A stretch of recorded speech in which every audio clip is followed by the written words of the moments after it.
Başqasının kartına səhvən pul göndərmişəm. Bunu hansısa yolla ala bilərəmmi? Cavabı indi diqqətinizə çatdıracağım ki, sizin də xəbəriniz olsun.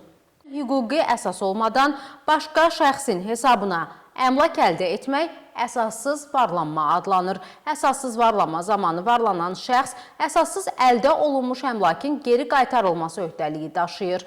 Belə olan halda şəxs ilk olaraq öz kart məlumatlarını aid olduğu banka müraciət etməli, həmin bankda pul köçürülən kartın hansı banka aid olduğunu müəyyən edib, o banka müraciət etməlidir ki, səhv ödəniş həyata keçirilib. Bundan sonra da həmin bank öz müştərisinə bildirməlidir ki, sizin kartınıza səhvən vəsait daxil olub. Şəxs bu halda öz istəyi ilə pulu geri qaytara bilər.